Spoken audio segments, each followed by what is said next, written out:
চলো আজকে আমি জ্যাম বানাবো লেবু দিয়ে, সেটাই আমি তোমাদেরকে দেখাবো। প্রথমে খোসা ছাড়িয়ে নিচ্ছি, দিয়ে তারপর লেবুগুলোকে এরকম করে গ্রাইন্ডারে পেস্ট করে নেবো। এই যে পেস্ট করে দিয়েছি। এবার পেস্ট করে পরে তোমার ইয়েতে দিয়ে দেবো, বীজগুলো কিন্তু বার করে নেবে, তেতো হয়ে যাবে।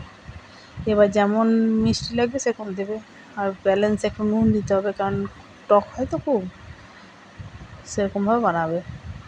এই যে দেখো ফুটে এসছে, তখন এবার জিলেটিনটা আমি দিয়ে দেবো, জলের মধ্যে গুলে নেবো। এবার যেমন পরিমাণ লাগবে, যদি আরেকটু লাগে পরে আবার দেবো, এখন গুলে নিচ্ছি। এই যে দিয়ে দেবো,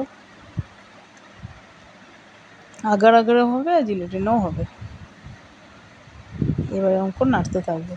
যদি বেশি মানে থিকনেস চাও তাহলে বেশি পরিমাণ দেবে, আর যদি মিডিয়াম চাও, কারণ আমি এটা কেকেও ইউজ করি, হ্যাঁ ক্রাশ ফুড হিসাবে কেকেও ইউজ করি, তাই দেখো আরেকটু লাগছে বলে আমি আবার একটু দিচ্ছি। হ্যাঁ, এটা দেখে নেবে, তাহলেই হয়ে যাবে। মানে জ্যাম করা খুবই সোজা। হ্যাঁ, এই যে দেখো, আর বাড়িতে কোনো কেমিক্যালও নাই, কিচ্ছু নাই, কেমিক্যাল ফ্রি। যদি ভালো লাগে তো চ্যানেলটাকে লাইক, সাবস্ক্রাইব, শেয়ার করো, বেল আইকন বাটনটাকে টিপে রেখো, সবাই আগে তোমার কাছেই এটা যাবে। আর কেমন লাগলো কমেন্ট বক্সে জানিও।